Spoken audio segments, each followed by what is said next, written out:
Dante has a specific tool that glass pros use, and it can prevent accidental damage to your trim and clips.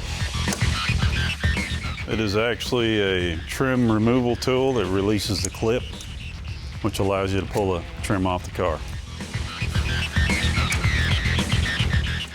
Next up is a cold knife, also known as a pull knife. It's used to cut the old seal that holds the glass in place.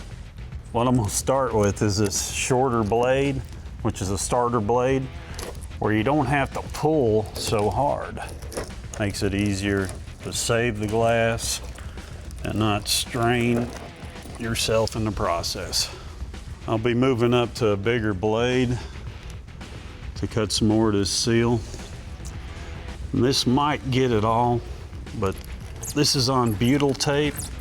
It tends to spread out over time, so it might even take one more go around with a bigger blade, like 1.5 inches.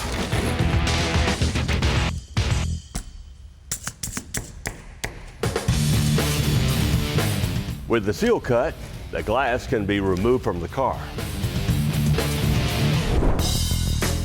Some glass cleaner helps to make the butyl easier to work with. Then a razor blade is used to cut it.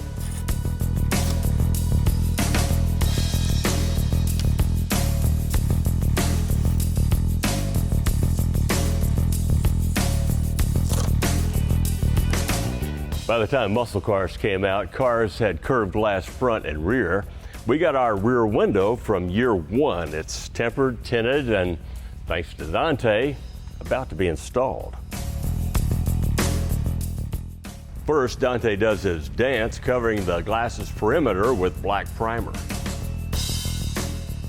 Next, another primer goes on where that nasty butyl stuff used to be. What he's going to use is what's called a hard set urethane.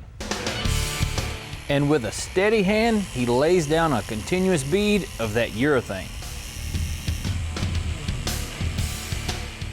Then the shiny new window can be laid into its new home. And we're good. Nice and smooth, looks great.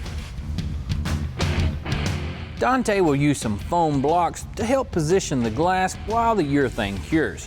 Then the trim can go back onto the car.